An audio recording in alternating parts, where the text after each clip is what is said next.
Welcome back on my channel. चलो continue करते हैं आज के सेकंड टॉपिक पे, दैट इज इलेक्ट्रोस्टैटिक का हमारा सेकंड लेक्चर है आज। पिछले लेक्चर में मैंने आपको कुछ बेसिक चीजें बताई थी कि व्हाट इज इलेक्ट्रोमैग्नेटिज्म, करेक्ट। उसको तीन पार्ट में क्लासिफाई किया गया है। ओवरऑल इलेक्ट्रोमैग्नेटिज्म को like electrostatics, then magnetism and electromagnetic waves. Electrostatic is that branch where we study the electrons when they are at rest. Magnetism जब सारे इलेक्ट्रॉन्स जब यूनिफॉर्म मोशन में चलने लगते हैं तो दैट बिकम्स मैग्नेटिज्म। और इलेक्ट्रॉन्स अगर एक्सेलरेटेड होते हैं तो हम उनको क्या बोलते हैं, दैट इज इलेक्ट्रोमैग्नेटिक वेव का डिपार्टमेंट। सो फिलहाल हम इलेक्ट्रॉन्स एट रेस्ट को स्टडी करने वाले हैं। किसको? Electrons at rest. Last lecture में मैंने आपको कुछ चार्जेस की प्रॉपर्टीज बताई थी। फटाफट 2 मिनट में रिवाइज करा देता हूँ चार्जेस की प्रॉपर्टीज। अगर इनकेस आप अपने वो लेक्चर नहीं देखा है तो लिंक आपको डिस्क्रिप्शन में मिल जाएगा। Please go through that video for that is lecture 1। उसके बाद ये लेक्चर आपको बहुत इजीली समझ में आ जाएगा। तो मैंने चार्जेस की प्रॉपर्टीज एक्सप्लेन की थी कि charges are of two type. कितने? Positive and negative. दो टाइप के होते हैं। Unit of charge is coulomb. Smallest unit होता है जो चार्ज का वो है E, that is charge on single electron 1.6 × 10⁻⁹। इससे कम का चार्ज किसी भी बॉडी पर नहीं हो सकता। देन चार्जेस आर क्वांटाइज्ड, मतलब किसी भी बॉडी में जो चार्ज होता है टोटल वो integral multiple of charge on single electron होता है, correct, quantised. Then it was also found that कि चार्जेस को कंजर्व, हम चार्जेस को क्रिएट नहीं कर सकते, चार्जेस को डिस्ट्रॉय नहीं कर सकते हैं, but that can be conserve, correct. So it's a conserve, follows conservation of charge. फिर जो चार्ज पॉजिटिवली वन होता है वो एक्सेस, उसके पास लैक ऑफ इलेक्ट्रॉन होता है। जो नेगेटिव चार्ज होता है उसके पास एक्सेस ऑफ इलेक्ट्रॉन होता है, fine. And the most important property कि इससे दो सिमिलर चार्जेस के बीच में हमेशा फोर्स ऑफ रिपल्शन होता है और दो अपोजिट चार्जेस के बीच में हमेशा फोर्स ऑफ अट्रैक्शन होता है। Okay, so this were the few basic properties. और चार्जेस की प्रॉपर्टीज हमने देख ली थी। उसके बाद हमने ये भी देखा था कि चार्जेस या चार्ज बॉडी को हम क्रिएट कैसे करते हैं, किसी भी अनचार्ज बॉडी को चार्ज बॉडी में कन्वर्ट कैसे किया जाता है। तो उसके बाद जो तीन मेथड है, पहला था फ्रिक्शन। जब आप एक बॉडी को दूसरे बॉडी पर रब करते हो तो during the friction there is a transfer of electron from one body to another body and as a result charges are produced. Okay, donor हमेशा पॉजिटिव चार्ज होता है, एक्सेप्टर हमेशा नेगेटिव चार्ज होता है। दूसरा मेथड मैंने आपको बताया था, that was method of conduction, जहां पे हम एक चार्ज बॉडी को एक अनचार्ज बॉडी से ऐसे कनेक्ट करते हैं तो इसके चार्जेस उस बॉडी में भी ट्रांसफर हो जाते हैं। तो दैट वाज कंडक्शन। और तीसरा मेथड था इंडक्शन। इंडक्शन में क्या होता है, एक चार्ज बॉडी को हम दूसरी अनचार्ज बॉडी के नजदीक लाकर रखते हैं और एज अ रिजल्ट यहां से इसके चार्जेस को इंड्यूस करता है। तो नियरर सरफेस, अगर ये पॉजिटिव चार्ज बॉडी है तो इस सरफेस का nearer one will become negative और opposite one will become positive. ये सारी चीजें डिस्कस डिटेल में मैंने लास्ट लेक्चर में कवर की है। फिर हमने स्टार्ट किया था Coulomb's law. Coulomb's law, coulomb ने सबसे पहली बार मैग्नीट्यूड के बारे में बताया, फोर्स ऑफ मैग्नीट्यूड के बारे में बताया कि अगर दो चार्ज पार्टिकल्स सर्टेन से डिस्टेंस पे सेपरेटेड हैं तो उनके बीच में फोर्स कितना होता है, बीच में फोर्स कितना होता है। और हम उसी टॉपिक को कंटिन्यू करते हैं। Okay, so once again start with the Coulomb's law.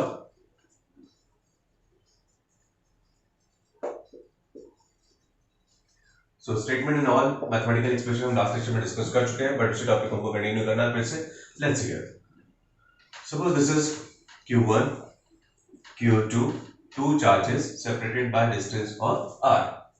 q1 q2 two charges separated by distance of r। तो exactly दोनों एक दूसरे के ऊपर फोर्स एक्सर्ट करते हैं। q1 इसके ऊपर फोर्स एक्सर्ट करेगा, लेट f, ये q2 इसके ऊपर फोर्स एक्सर्ट करेगा, f। दोनों का जो फोर्स होता है उसका मैग्नीट्यूड सेम ही होता है, correct? So according to Coulomb's law, when two charges are separated by short distance, they always exert force on each other. That is called electrostatic force. The force का magnitude is directly proportional to product of their charges and inversely proportional to square of distance between them. यहाँ पे हमने constant use किया था 1/4 pi epsilon, जिसको brief में हम k ही लिखते हैं, ठीक है? That was the force. ये था इसका magnitude का formula. And hope you know कि ये दोनों फोर्सेस सेम ही होते हैं। किस पे डिपेंडेंट है? दोनों के प्रोडक्ट पे और inversely proportional to square of the distance पे, किसी एक पे डिपेंडेंट नहीं होता है। ये था मैग्नीट्यूड। बट जैसा कि आपको पता है कि force is a vector quantity. क्या है? फोर्स इज एक वेक्टर क्वांटिटी है। अगर फोर्स वेक्टर क्वांटिटी है तो ऑब्वियसली उसका डायरेक्शन भी होगा। तो डेफिनेटली इन फोर्सेस का एक वेक्टर फॉर्म भी होता है। अब वेक्टर फॉर्म कैसे लिखते हैं, let's C vector form of this one. Vector form दोनों का होगा डेफिनेटली, क्योंकि दोनों के डायरेक्शन अलग है तो दोनों फोर्सेस अलग अलग हैं। तो this is the force experienced by second one due to first one, इसको मैं ऐसे स्पेसिफाई करते हैं, force experienced by second due to one, क्योंकि सेकंड वाला जो फोर्स एक्सपीरियंस करेगा वन की वजह से रिपल्सिव फोर्स उस साइड में, उसी तरह से Q2 इसके ऊपर एग्जर्ट करेगा फोर्स, तो Q1 जो फोर्स करेगा, फोर्स फेस करेगा, उसका डायरेक्शन ऐसा रहेगा, तो that is taken as force experienced by one due to two. तो इनके वेक्टर फॉर्म की कैसे होते हैं, let's see here. First let F12 be the force experienced by Q1 due to Q2। तो बच्चों ये इसका वेक्टर रोटेशन कुछ ऐसा होगा, F12 इक्वल्स टू K का वैल्यू तो एज इट इज रहेगा Q1 Q2 divide by R square. अब देखो force experience by one due to two का डायरेक्शन कैसा है, right to left, right to left मतलब 2 to 1, तो इसको आप ऐसे एक्सप्रेस कर सकते हो, along unit vector 2 to 1, along unit vector R, R मतलब ये, अगर ये यूनिट वैल्यू है तो ऐसे, बट जरूरी तो नहीं है कि R हमेशा यूनिट वैल्यू होगी, उसकी 1 मीटर तो नहीं होगा, 1 से ज्यादा भी हो सकता है। अगर 1 से ज्यादा है तो फिर इसका ऑल्टरनेटिव एक्सप्रेशन ऐसा है, F12 equals to K Q1 Q2 divide by R cube, then this is vector R21। अगर आप इसको वेक्टर फॉर्म में, यूनिट वेक्टर के फॉर्म में नहीं लिख रहे हो तो यहाँ पे आर क्यू एक्सप्रेस करना पड़ेगा। क्यों, रीजन क्या है उसका, क्योंकि जब आप इसका मैग्नीट्यूड रखोगे आर तो ये आर और ये आर क्यूब से फिर से कैंसिलेशन होगा और वापस आपको एक्चुअल में मिलेगा वो R square. So this is how the vector form of first force. उसी तरह से सेकंड वाले के लिए आप लिख सकते हो, करेक्ट। सेकंड वाले के लिए अगर आपको लिखना है तो late F21 be the force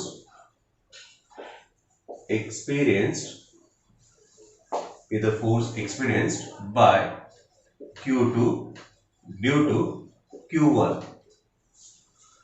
F21 is the force experienced by Q2 due to Q1। अगर इसका वेक्टर फॉर्म में एक्सप्रेस करूं तो कुछ ऐसा होगा, F21 equals to K Q1 Q2 divide by R square, फिर आप यहाँ पे लिखोगे यूनिट वेक्टर 1 2, और सेकेंड ऑल्टरनेटिव ऐसा हो सकता है F21 equals to K Q1 Q2 divided by R square, sorry it will become R cube, कब, जब यहाँ पे आप वेक्टर R12 लिखोगे। So this is vector form of first force, this is vector form of the second force। दोनों bodies पे force में similarity क्या है कि दोनों का मैग्नीट्यूड सेम होता है, it is independent of individual charge की, अगर इसका मैग्नीट्यूड ज्यादा है इसका कम है तो ये ज्यादा फोर्स एक्सर्ट करेगा, या इसका मैग्नीट्यूड ज्यादा है तो ये ज्यादा फोर्स एक्सर्ट करेगा, ऐसा कुछ नहीं होता।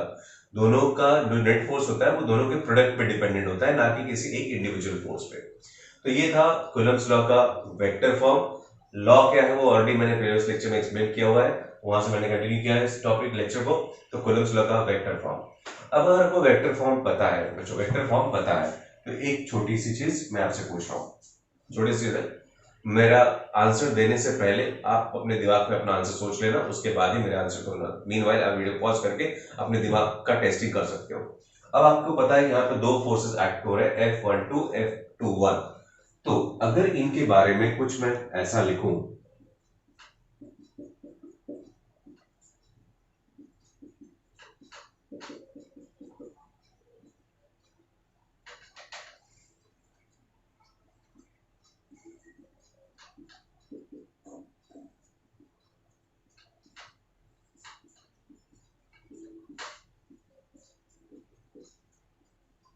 देखो यहां पे मैंने चार रिलेशंस लिखे हुए हैं इसके F12 और F21 के बीच के, ठीक है। आपको बताना है कि इसमें से कौन सा करेक्ट है और कौन सा रॉन्ग है। मल्टीपल्स में भी करेक्ट, मल्टीपल्स में भी रॉन्ग, बट आपके हिसाब से क्या, जो भी अपने अभी तक मैंने आपको बताया उसके डिस्क्रिप्शन के हिसाब से कौन कौन से करेक्ट हो सकते हैं।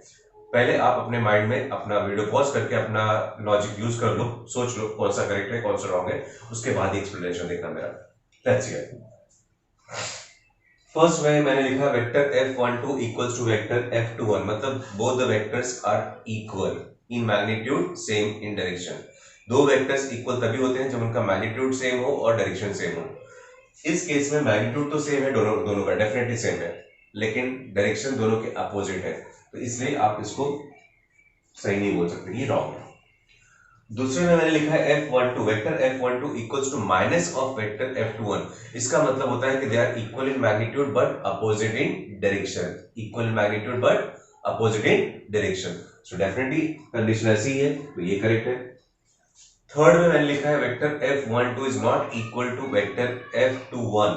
डेफिनेटली पहला पॉइंट वही तो था ना, दो इक्वल कब होते हैं, जब सेम मैग्नीट्यूड सेम डायरेक्शन होता है, जबकि ऐसी सिचुएशन है नहीं, तो definitely they are not equal. They are not equal, तो ये स्टेटमेंट करेक्ट या रॉन्ग? ऑब्वियसली करेक्ट है, they are not equal. Last वाला, mod of vector F12 is equal to mod of vector to F21। इसका मतलब होता है we are talking only about their magnitudes, and definitely magnitudes दोनों के same है, तो ये भी करेक्ट है आपका। ठीक है, तो ये कुछ प्रॉपर्टीज है वेक्टर्स की। ठीक है, सो जब दो चार्जेस के बीच का सेपरेशन r होता है, तो उनके बीच में एक इलेक्ट्रोस्टैटिक फोर्स जनरेट होता है जिसका मैग्नीट्यूड ये है, और ये वेक्टर क्वांटिटी है, सो ऑब्वियसली हमेशा यहाँ पे डायरेक्शन मैटर करता है, डायरेक्शन मैटर करता है। अब देखो न्यूमेरिकल्स की बात करते हैं, तो न्यूमेरिकल इतने सिंपल सिंपल तो बहुत रेयर केसेस में आते हैं कि आपको दो चार्ज दिया होगा और उसके बीच का एक डिस्टेंस दिया होगा, आपको कैलकुलेट करने के लिए बोला जाए calculate the electrostatic force between the two charges. ये तो बहुत सिली क्वेश्चंस हैं, हर किसी को आ जाते हैं। अब थोड़े से कॉम्प्लिकेटेड लेवल पे चलते हैं, उसके बाद मैं आपको न्यूमेरिकल लेवल पे लेके आऊंगा। वीडियो पॉज करके ये सारी चीजें आप कॉपी कर लेना।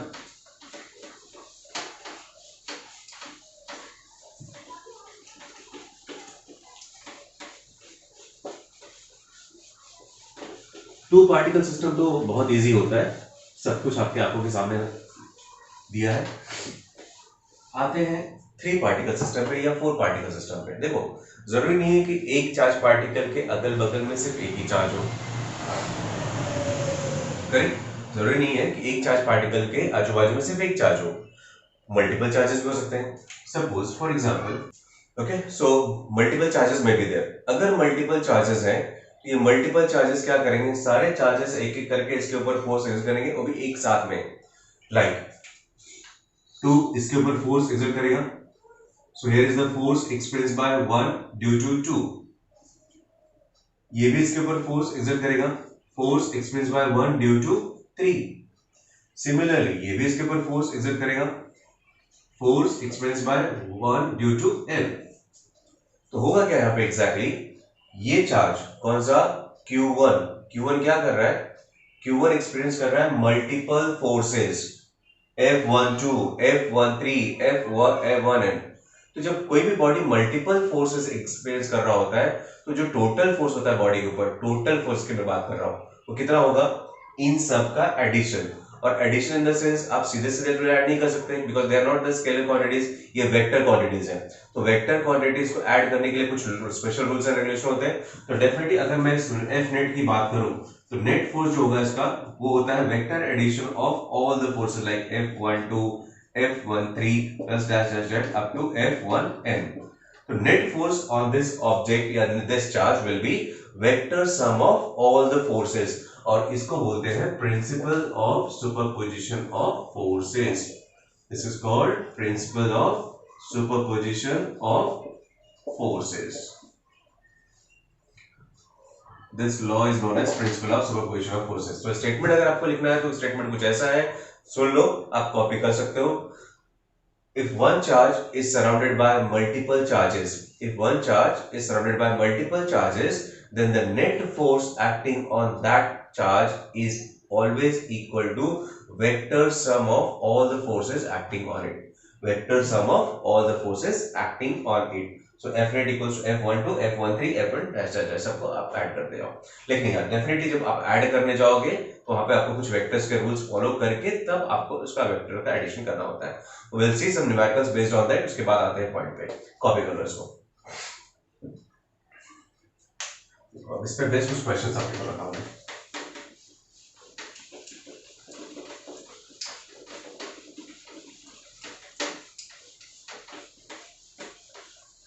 So we'll solve some numericals.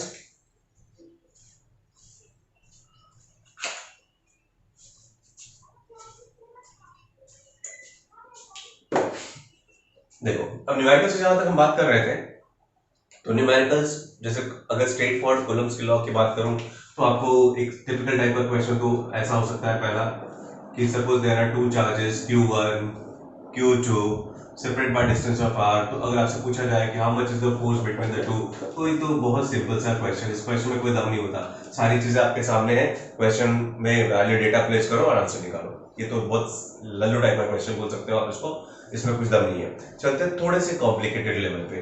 Complicated level हमारा क्या होगा, कुछ ऐसा।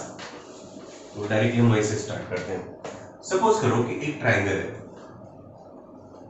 क्वेश्चन ऐसा है, suppose there is an equilateral triangle of side length r और इसके तीन कॉर्नर्स a b c पे सेम चार्ज q q और q रखा हुआ है। अब आपसे क्वेश्चन पूछा गया है कि find the net force at corner b। क्या पूछा गया है, find the net force at corner b। अब कॉर्नर b पे नेट फोर्स अगर आपको निकालना है तो कैसे निकालोगे नेट फोर्स।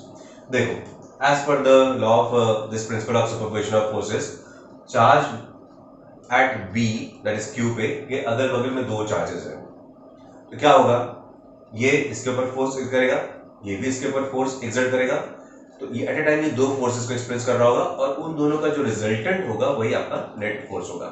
तो सबसे पहले चीज, इन दोनों के बीच में फोर्स कितना, Q के ऊपर क्या रहेगा, अट्रैक्टिव रिपल्सिव, ऑब्वियसली रिपल्सिव, ये इसको रिपेल करेगा तो उसका डायरेक्शन कुछ ऐसा होगा और उसकी वैल्यू होगी K Q1 Q2 by r square, that means KQ square by r square. Similarly, charge at C will also exert force on this one. उसका डायरेक्शन कुछ along the line ऐसा होगा, that is KQ square by r square. अब आप देख सकते हो कि charge at B is experiencing two forces which are equal in magnitude but different in direction. Definitely दोनों के बीच में एक एंगल होगा, अगर ये एंगल 60 है तो ये भी 60 होगा। तो अब इन दो फोर्सेस का रिजल्टेंट आप कैसे निकालोगे, दो फोर्सेस का रिजल्टेंट कैसे निकालोगे। मान लो अगर ये है F1 और ये है F2, तो दोनों का रिजल्टेंट कैसे, as per the principle of superposition of forces, net force क्या होगा आपका, vector sum of F1 and F2। But ये तो सिर्फ लिखने के लिए, कैलकुलेशन वाइज जब आप मैग्नीट्यूड की बात करोगे, तो मैग्नीट्यूड की बात कर रहे हो तो फॉर्मूला क्या आएगा, F1 square plus F2 square plus 2F1 F2 cos theta. अब आप देख रहे हो F1 F2 मैग्नीट्यूड वाइज तो सेम ही है ना, तो हम दोनों की जगह पे सिर्फ F1 लिख सकते हैं, तो हमारा एक्सप्रेशन बन जाएगा F1 square plus 2F1 square into cos 60 degree. cos 60 कितना होता है, हाफ। क्या बचा, F1 square plus F1 square कितना हो गया, 2F1 square plus 2F1 square into half, 2 cancel, बचा हमारे पास √3 times of F1 square which is nothing but √3 times of F1, that is equal to √3 times of KQ square by R square. That's your answer. अब देखो numerical में क्या करेंगे, exams में क्या करेंगे, वो Q और R की वैल्यू दे देंगे आपको। अगर आपको Q और R की वैल्यू मालूम है तो लास्ट स्टेप में वैल्यूज प्लेस करो, सिंपल आंसर आपके सामने है, simple as that. So this is the Coulomb's law और principle of superposition of forces, दोनों का एप्लीकेशन था ये। एक और एग्जांपल, हाँ उस एग्जांपल से जाने से पहले इसी क्वेश्चन में देखो चेंजेस क्या कर सकते हैं वो, और क्या वेरिएशंस हो सकता है इस क्वेश्चन में, और क्या वेरिएशंस हो सकता है। दूसरे वेरिएशंस में अगर जाओगे तो ऐसा हो सकता है, मान लो इसको पॉजिटिव और इसको उन्होंने नेगेटिव कर दिया, पॉजिटिव नेगेटिव, तब क्या होगा, कुछ फर्क पड़ेगा नेट फोर्स पे, यस डेफिनेटली फर्क पड़ेगा। क्यों पड़ेगा, क्योंकि क्यू ये इसको रिपेल करेगा तो ये आपका F1 होगा, बट ये वाला चार्ज क्या करेगा, उसको अपोजिट है ना भाई, प्यार मोहब्बत तो है यहाँ थोड़ा, तो ये क्या करेगा, प्यार करने के चक्कर में इसको अपनी तरफ खींचेगा, तो इसका नेट फोर्स इधर हो जाएगा, so not the net force, F2 इधर हो जाएगा। अब आप देखो कुछ फर्क है इसमें और उसमें, यहाँ पे दोनों के बीच में एंगल 60 बन रहा था, यहाँ पे दोनों फोर्सेस के बीच में एंगल कितना बन रहा है, 120 डिग्री, तो डेफिनेटली उनका जो रिजल्टेंट आएगा वो यहाँ पे कुछ होगा F नेट, और वैल्यू भी ऑब्वियसली चेंज हो जाएगी क्योंकि यहाँ पे थीटा का वैल्यू चेंज होगा तो फोर्स की वैल्यू तो कॉमन सेंस से चेंज हो जाएगी।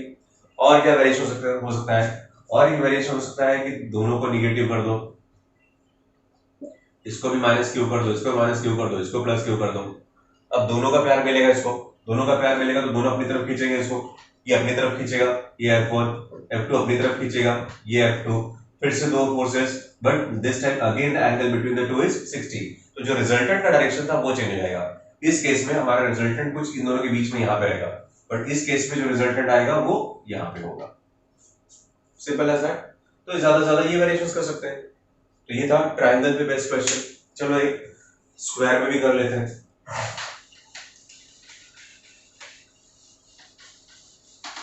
मैंने फॉर्मूले के फॉर्म में एक्सप्लेन कर दिया आपको।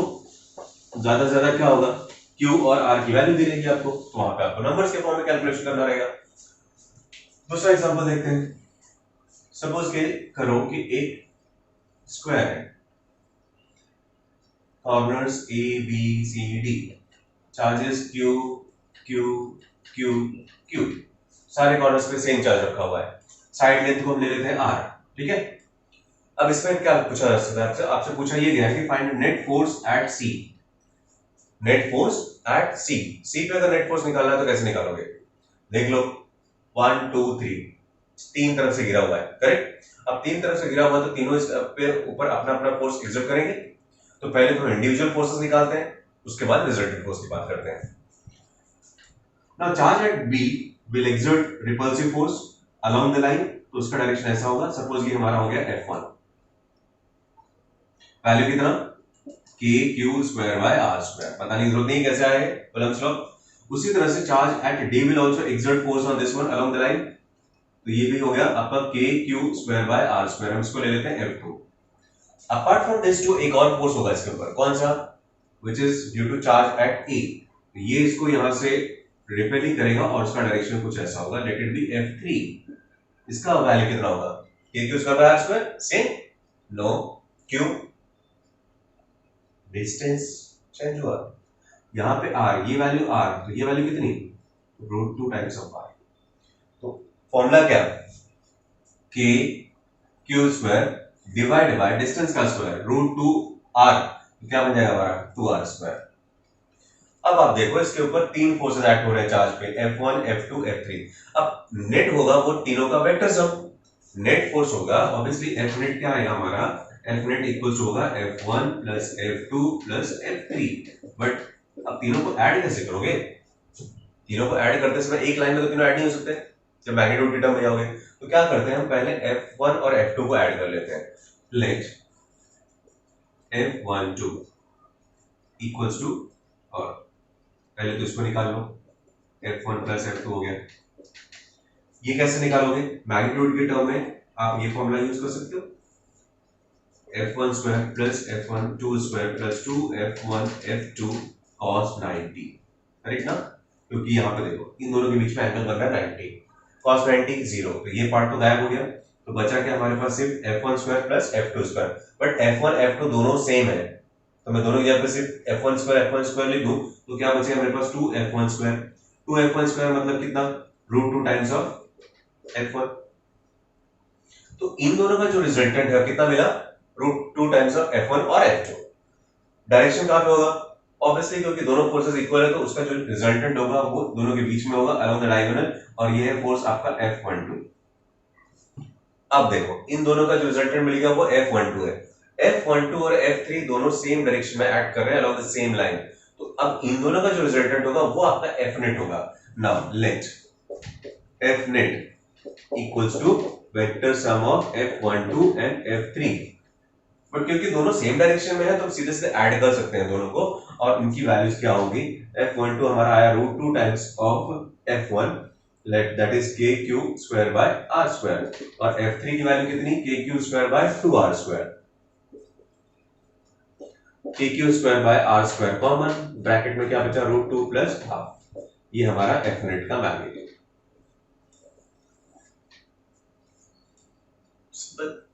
बहुत आसान है, मतलब सिर्फ आपको कूलम्ब्स लॉ और वेक्टर्स के थोड़े से कंसेप्ट पता होने चाहिए बस। तो ये है हमारा आंसर। अब बच्चों इसमें भी क्या वेरिएशन हो सकता है, इसमें भी वेरिएशन हो सकता है, चार्जेस के नेचर को चेंज कर दो, वेरिएशन लाइक ऑप्शन देख लो। अगर मैंने नेचर चेंज किया, मान लो ये तो पॉजिटिव था बट अब ये नेगेटिव और ये नेगेटिव, बट अभी भी ये पॉजिटिव है, तब क्या होगा, ये इसको अट्रैक्ट करेगा अपनी तरफ, अपोजिट पार्टी ना, अपोजिट पार्टी में अट्रैक्शन होता ही है। तो अब ये आपका हो गया F1, ये हो गया आपका F2, बट ये तो अभी पॉजिटिव है, सेम नेचर वाला, तो ये तो अभी भी रिपेल ही करेगा। तो ये तीसरा फोर्स जो होगा वो अलोंग दिस लाइन आएगा ऐसा। तो ये हो गया आपका F3, F1, F2, F3। अब रिजल्टेंट निकालने के लिए क्या करोगे? सेम पैटर्न वही रहेगा। F1, F2 का पहले आप रिजल्टेंट निकालोगे इसी फॉर्मूले से, बट फर्क क्या होगा?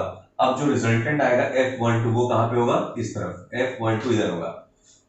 अब फिर आपको अलोंग द डायगोनल दो फोर्सेस मिलेंगे, F12 और F3, दोनों along the same line but opposite in direction. तो जो यहाँ पे आपका F नेट आएगा वो क्या होगा? F12 माइनस F3, दोनों के डिफरेंस। जहां पे प्लस साइन था अब क्या जाएगा? Minus sign. Simple as that. तो ये इस तरह से क्वेश्चन आपसे पूछे जा सकते हैं। हो सकता है एक इसको भी पॉजिटिव रखें, सिर्फ एक को नेगेटिव रखें, तो अकॉर्डिंगली यू कैन मैनेज। जैसे जैसे डायरेक्शन चेंज हो, नेचर चेंज होगा, तो अकॉर्डिंगली डायरेक्शन चेंज होगा। ठीक है, कॉपी कर लो इसको। नेक्स्ट एग्जांपल,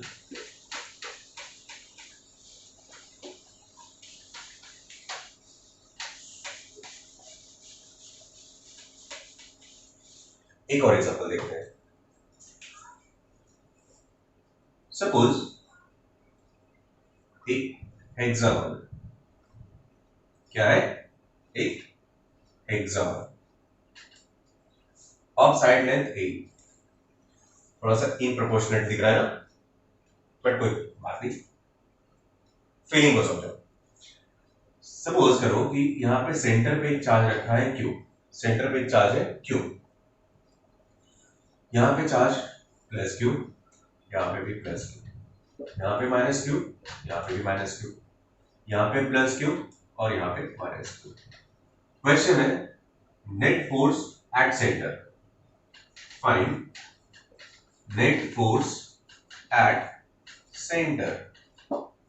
ये क्वेश्चन है, हेक्सागन है ये, इसको आप डिस्टेंसेस मेजर करने के लिए ये वाला लाइन ड्रॉ कर सकते हो। चलो ट्राई कर सकते हो तो बताओ। वीडियो पॉज करो, सॉल्व करो, आपका सॉल्व करके हो जाए तब मेरे सॉल्यूशन का हेल्प लेना, ठीक है? चलो अब मैं बताता हूं एग्जैक्टली ठीक है क्या करना है इसको। कैसे सॉल्व कर सकते हैं इसको? Net force at centre find out करना है। देख लो, सराउंडेड बाय टोटल 6 चार्जेस, तो सारे के सारे चार्जेस तो इसको मिलके अटैक कर ही रहे होंगे ना। कोई प्यार कर रहा होगा, कोई अपनी दुश्मनी निकाल रहा होगा, मौके का फायदा उठा रहा होगा, बट सबके सब कुछ ना कुछ तो फोर्स इसके ऊपर एग्जिट कर रहे होंगे। तो चलो देख लेते हैं कैसे निकाल सकते हैं इसको। वन बाय वन स्टार्ट करते हैं। क्यू क्यू क्या होगा? रिपल्सिव फोर्स, तो ये इसको रिपल करेगा। सपोज अगर मैं इसका मैग्नीट्यूड ले लूं F1, दोनों के बीच में एग्जैक्टली अपोजिट एंड पे दूसरा चार्ज की वैल्यू भी तो उतनी ही है ना, ये भी क्या करेगा? रिपेल ही करेगा इसको। Let it be F2, F1, F2 सारे डेटा सेम है, K Q1 Q2 by R square, K Q1 Q2 by R square, F1 F2 equal in magnitude but opposite in direction, cancel out हो जाएगा। Similarly इसकी बात करते हैं, ये negative है ये पॉजिटिव है, डेफिनेटली ये भाई साहब को यहाँ से थोड़ा बहुत प्यार मिलेगा। उसी तरह से नेगेटिव वाला है, वो प्यार कर रहा है, ये भी अपनी तरफ प्यार करेगा, ये अपनी तरफ खींचेगा उसको, वो बोलेगा तो मेरी तरफ आ, ये बोलेगा मेरी तरफ आ। लेकिन प्रॉब्लम क्या होगा? प्रॉब्लम ये है कि दोनों का फोर्स इक्वल है, दोनों का फोर्स इक्वल है मैग्नीट्यूड वाइज, अपोजिट है डायरेक्शन वाइज, तो वो भी कैंसिल, खत्म इनकी कहानी। इसको हम F3 F4 ले ले तो F3 और F4 का भी रिजल्टेंट 0 हो गया। अब कौन से? ये दो, इनकी बात करते हैं। प्लस प्लस तो डेफिनेटली ये रिपेल करेगा इसको, correct. Let it be F5, ये पांचवा फोर्स आपका F5, और प्लस माइनस क्या होगा?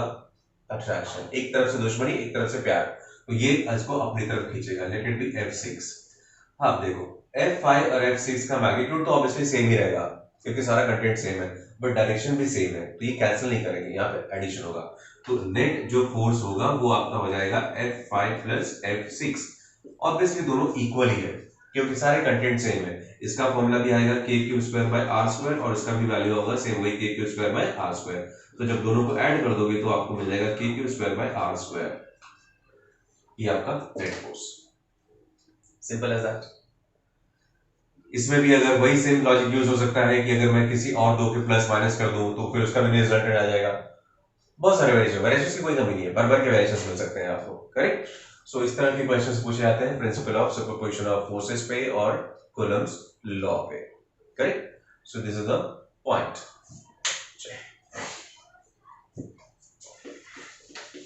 That was principal of superposition and Coulomb's law पे बेस्ड न्यूमेरिकल। देखो हम पढ़ रहे हैं इलेक्ट्रोस्टैटिक फोर्स। क्या पढ़ रहे हैं? Electrostatic force. तो चलो जिसके बारे में पढ़ रहे हैं उसकी कुछ खासियत के बारे में पढ़ लेते हैं। लाइक इलेक्ट्रोस्टैटिक फोर्स की कुछ प्रॉपर्टीज ऑफ इलेक्ट्रोस्टैटिक फोर्स।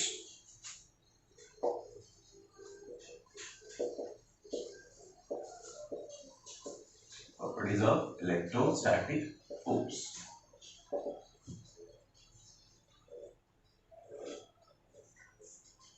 देखो इलेक्ट्रोस्टैटिक फोर्स की प्रॉपर्टी, तो पहले तो फॉर्मूला में बता दूं आपको फिर से। Q1 Q2 separated by distance r। ये इसके ऊपर फोर्स एक्सर्ट करता है, ये इसके ऊपर फोर्स एक्सर्ट करता है, correct. This is direction of F21, this is F12। अब इनके फोर्सेस की properties one by one discuss कर लेते हैं। प्रॉपर्टीज क्या है बच्चों? प्रॉपर्टीज क्या है? प्रॉपर्टी ये है कि आपने देखा कूलम्ब्स लॉ तो आपको पता ही है, force is directly proportional to product of their magnitude. मतलब फोर्स किसी एक पे डिपेंडेंट नहीं होता, फोर्स किसी एक चार्ज पे डिपेंडेंट नहीं होता। This force is directly proportional to product of the magnitude of charges. मतलब किसी एक इंडिविजुअल पर ये इसके ऊपर जितना फोर्स एक्सर्ट करता है, ये उसके ऊपर भी इतना ही फोर्स एक्सर्ट करता है। Reason F is directly proportional to product of the magnitude of the two charges। तो इसकी वजह से क्या होता है? Even if their magnitudes are different, मतलब ये 3 कूलम है, मान लो ये 10 कूलम है, तो इसका मतलब ये नहीं होता कि 10 कूलम वाला इसके ऊपर ज्यादा फोर्स एक्सर्ट करेगा और 3 कूलम वाला उसके ऊपर कम फोर्स एक्सर्ट कर पाएगा। क्योंकि 10 into 3 करो या 3 into 10 करो तो वैल्यू तो नहीं आएगी 30। तो फोर्स का magnitude remain is directly proportional to product of the magnitude of the charges. दूसरा पॉइंट जो आपने देखा था प्रॉपर्टीज में, F is inversely proportional to r square, जो कूलम ने बताया था। F is inversely proportional to r square, that means force is inversely proportional to square of the distance, इसलिए इसको बोलते हैं इनवर्स स्क्वायर लॉ। तो इस बेस पे this force follows inverse square law. और कोई फोर्स है जिसको इस लॉ को फॉलो करता है? और कोई फोर्स है जो इस लॉ को फॉलो करता है? Definitely gravitational force. F equals to G m1 m2 by r square, 11th में पढ़ा था। F equals to G m1 m2 by r square, तो वहां पे भी इनवर्स स्क्वायर लॉ फॉलो होता है। सो F is inversely proportional to r square. देखो यहां पे एक एक्शन रिएक्शन पेयर बन रहा है, ना। ये फोर्स इसके ऊपर एक्सर्ट कर रहा है, ये उसके ऊपर एक्सर्ट कर रहा है, और वो फोर्स एक्ट कहां पे हो रहा है? Along the line joining the two charges. ये फोर्स ऐसा नहीं होता कि कभी इधर से घूम के ऐसे आ रहा हो या फिर ऐसे आ रहा हो या यहां से आके अट्रैक्ट कर रहा हो, ऐसा कुछ नहीं है। ये force always acts along the line joining the two charges. जो भी force along the line joining the two particles act करता है और एक्शन रिएक्शन पेयर बनता है, उस फोर्स को हम बोलते हैं सेंट्रल फोर्स। तो इट्स अ सेंट्रल फोर्स। क्या है बच्चों? Central force.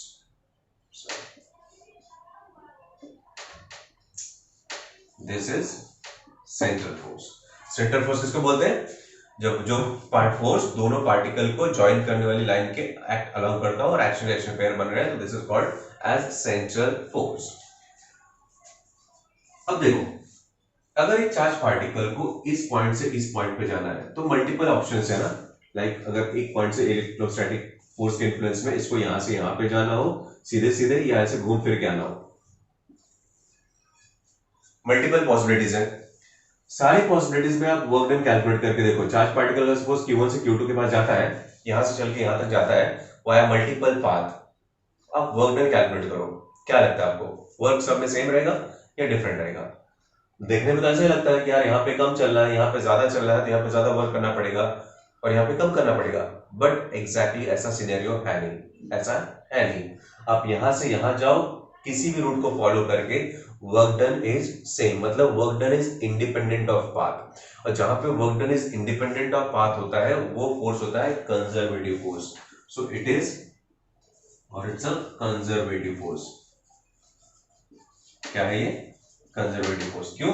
क्योंकि work is independent of path, कहीं से भी जाओ ये उतना ही रहेगा। So work it's a conservative force. अब कंजर्वेटिव तो हो गया, इसके स्ट्रेंथ की बात करें।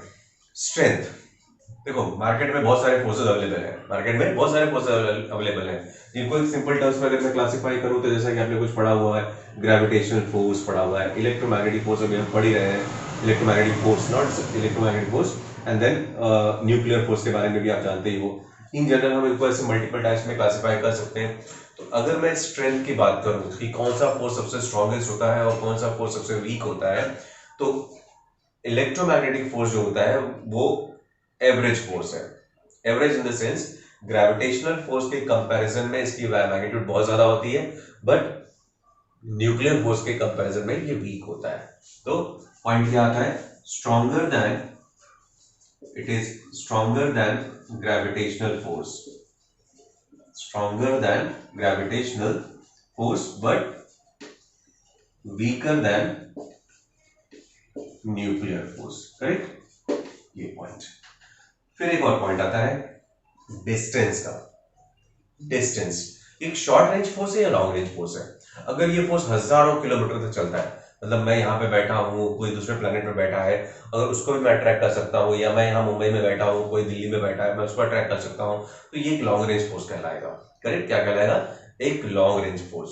बट ऐसा होता नहीं है रियल प्रैक्टिस में। एक मैग्नेट दूसरे मैग्नेट को तभी अट्रैक्ट करता है जब काफी क्लोज सेपरेशन हो। करेक्ट ना? एक चार्ज बॉडी दूसरे चार्ज बॉडी को तभी अट्रैक्ट या रिपेल कर पाती है जब उनके डिफरेंट डिस्टेंसेस काफी क्लोज हो। तो एक शॉर्ट रेंज फोर्स है, ये बहुत ज्यादा दूरी तक काम नहीं करता है। So it's a short range force. Short range force है, सिंपल है ना? कभी देखा आपने एक मैग्नेट, तो अगर एक मैग्नेट है और दूसरा मैग्नेट है तो दोनों मैग्नेट को मैं इतना दूर भी रख दूं तो कुछ अट्रैक्शन नहीं होगा, बट उनको अट्रैक्ट करने के लिए आपको काफी क्लोज लेकर आना पड़ता है, तब जाके वो एक दूसरे को अट्रैक्ट करते हैं। So that is the point, it's a short range force. अब एक और पॉइंट क्या आता हूं, नेक्स्ट पॉइंट की बात करूं तो सपोज अगर ये दो चार्ज पार्टिकल के बीच में भी एयर है, चार्ज पार्टिकल के बीच में एयर है, मीडियम इज एयर, अगर मैं एयर को हटा के यहाँ पे कोई लिक्विड भर दूं, कोई लिक्विड भर दूं या कोई सॉलिड मटेरियल रख दूं, तो क्या ये इलेक्ट्रोस्टैटिक फोर्स के स्ट्रेंथ पे कोई फर्क पड़ेगा? कोई फर्क पड़ेगा? डेफिनेटली पड़ेगा। क्यों पड़ेगा? क्योंकि इलेक्ट्रोस्टैटिक फोर्स की 6 प्रॉपर्टीज हो चुकी हैं, अब 7th प्रॉपर्टी की मैं बात कर रहा हूं। फोर्स का फॉर्मूला क्या है? 1/4πε0 Q1 Q2 R स्क्वायर। देखो, अगर मीडियम चेंज करके किसी भी टर्म पे फर्क पड़ता है उसके, तो ऑब्वियसली फोर्स पे फर्क पड़ेगा। अगर किसी भी टर्म पे फर्क नहीं पड़ता तो it is independent of the surrounding. यहां पे मीडियम एयर रख दो, वाटर रख दो, ऑयल रख दो, कोई सॉलिड रख दो, Q1 Q2 और R के में तो कोई फर्क नहीं पड़ने वाला, ये तो सेम रहेंगे। 4π में भी कोई फर्क नहीं पड़ेगा, but epsilon not which is called permittivity of the medium, तो डेफिनेटली यहाँ पे एक फैक्टर ऐसा है जो मीडियम पे डिपेंडेंट है, और अगर आप मीडियम चेंज करोगे तो एप्सिलॉन की वैल्यू चेंज हो जाएगी, एप्सिलॉन की वैल्यू चेंज हो जाएगी, तो ऑब्वियसली ओवरऑल फोर्स पे फर्क पड़ेगा। तो समरी हमारा क्या है कि it is dependent on surrounding medium, so depends on surrounding medium. Surrounding medium का क्या अकॉर्डिंगली इसकी वैल्यू चेंज हो जाती है। 8th प्रॉपर्टी की बात करता हूं, the most important property. Most important property क्या है? देखो, ये बहुत काम की प्रॉपर्टी है। मान लो यहां पे चार्ज, ठीक है, एक पॉजिटिव चार्ज है Q, इसके बगल में एक नेगेटिव चार्ज है -Q, separated by short distance, तो ऑब्वियसली इनके बीच में फोर्स होगा। कौन सा फोर्स होगा? अट्रैक्टिव। कौन सा? Attractive force. अट्रैक्टिव फोर्स मतलब प्यार मोहब्बत वाला, दोनों के बीच में प्यार मोहब्बत है, सब कुछ अच्छा चल रहा है, बढ़िया चल रहा है, सब कुछ, कोई सब राजी खुशी के साथ जी रहे हैं, कोई प्रॉब्लम नहीं है। सडनली एंट्री होती है एक और की, एक और निगेटिव एटम आ गई। This has male, this has female, attraction है, अपोजिट नेचर की पार्टीज हैं, तो इन दोनों के बीच में सब कुछ बहुत अच्छा सा, सब कुछ लाइफ बीत रही थी बढ़िया से, एकदम कोई प्रॉब्लम नहीं थी। बट सडनली एंट्री होती है एक और मैटर की, तो क्या होगा? अब जैसे ही ये इसके नजदीक आएंगे तो डेफिनेटली इनके बीच में भी तो फोर्स जनरेट होगा ना, इनके बीच में भी फोर्स जनरेट होगा, और ये दोनों के बीच में अगर फोर्स जनरेट हुआ तो ये अब इसको अट्रैक्ट करेगी। ऑलरेडी पहले एक ही की तरफ अट्रैक्शन था, अब दूसरा पार्टिकल आ गया, मतलब दूसरी मैडम आ गई, दूसरी मैडम आई है तो उनके प्रति भी तो अट्रैक्शन होना ही है, कॉमन सेंस है। बट टेल मी, क्या इनके आने से इन दोनों के प्यार मोहब्बत में कोई कमी आएगी? पहले सिर्फ ये इनको लाइक कर रही थी, अब ये भी इनको लाइक कर रहा है, और ऑब्वियसली ये भाई साहब इनसे भी प्यार बहुत अच्छी तरह से कर रहे हैं और इनसे भी प्यार अच्छी तरह से कर रहे हैं। तो मेरा क्वेश्चन ये है कि क्या इन्होंने जब अपने प्यार मोहब्बत को शेयर किया तो इन दोनों के रिलेशनशिप में कोई प्रॉब्लम आएगा? इनके प्यार मोहब्बत में कोई कमी आएगी? नहीं आएगी। रिमेंबर दैट, इनके प्यार मोहब्बत में कोई कमी नहीं आती। दूसरा नहीं, एक और को भी आने दो, सबको ये मैनेज कर लेंगे, ये भी अट्रैक्ट करेंगे इनको अपनी तरफ, ये भाई साहब सबसे प्यार मोहब्बत इक्वली करेंगे। और हाँ, मजे की बात ये है कि ये जब ये मल्टीपल लोगों से प्यार मोहब्बत करेंगे तो भी इनके इंडिविजुअल रिलेशंस एकदम प्रॉपर्ली मेंटेन रहेंगे, कोई फर्क नहीं पड़ेगा इनको। कहने का मतलब क्या है? कहने का मतलब ये है कि इन दोनों के प्यार मोहब्बत के बीच में अगर कोई तीसरा आता भी है, पति पत्नी और वो तीसरा आता भी है, तो यहाँ पे इनके पर्सनल रिलेशनशिप पे कोई फर्क नहीं पड़ता। बट बच्चों, गांठ बांध के रख लो इस चीज को, ये जो मैं बता रहा हूँ ये सिर्फ बोर्ड पे ही एप्लीकेबल है, प्रैक्टिकल लाइफ में अप्लाई करने की कोशिश नहीं करना।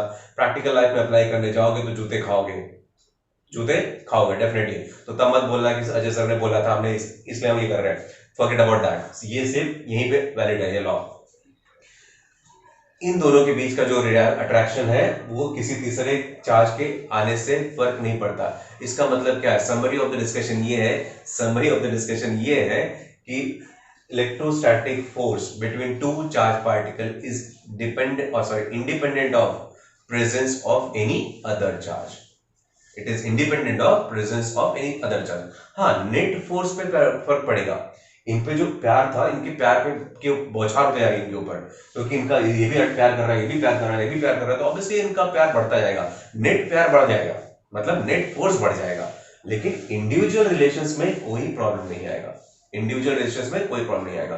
तो summary of this explanation is कि electrostatic force between two charges is independent of presence or absence of any other charge in surrounding. So electrostatic force between two charges is independent of presence or absence का मतलब नहीं, presence of any other charge।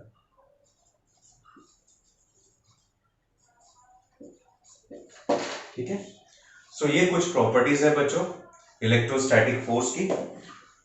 Summary आपने देखी कि ये dependent है product of magnet of the charges पे, inversely proportional to R square, so it follows inverse square law. It's a central force, conservative force है, stronger than gravitation but weaker than nuclear, short range force है, dependent on the surrounding medium, it is independent of the presence of any other medium. हाँ, एक point और, the last point जिसको मैं नाम दे सकता हूं, द नाइन्थ वन, ये फोर्स अट्रैक्टिव भी हो सकता है, रिपल्सिव हो सकता है। कुछ फोर्सेस ऐसे होते हैं जो सिर्फ अट्रैक्टिव होते हैं या सिर्फ रिपल्सिव होते हैं, बट ये अट्रैक्टिव और रिपल्सिव दोनों पॉसिबिलिटीज है यहाँ पे, अट्रैक्टिव एंड रिपल्सिव दोनों होता है। जैसे हम ग्रेविटेशन की बात करें तो ग्रेविटेशनल फोर्स क्या है? सिर्फ अट्रैक्टिव, ग्रेविटेशन कभी रिपेल नहीं करता किसी को। एक पार्टिकल ऑफ मास m1 दूसरा पार्टिकल ऑफ मास m2 सिर्फ एक दूसरे को हमेशा अट्रैक्ट नहीं करते, कभी रिपेल नहीं करते। बट इलेक्ट्रोस्टैटिक फोर्स में अट्रैक्शन और रिपल्शन दोनों पॉसिबल है। फाइन, तो बच्चों ये था electrostatic force, Coulomb's law, principal of superposition and properties of electrostatic force. तो फिलहाल आज के लिए इतना काफी है इस लेक्चर के लिए। होप जो भी चीजें हैं आप मैंने एक्सप्लेन की है आपको अच्छी तरह समझ में आई होगी, और इनकेस नहीं समझी है तो आप कमेंट बॉक्स में मुझसे क्वेश्चन कर सकते हो। ओके, सो फिलहाल के लिए हम स्टॉप करते हैं। वंस अगेन टाटा बाय बाय। वीडियोस देखते रहिए और पढ़ते रहिए।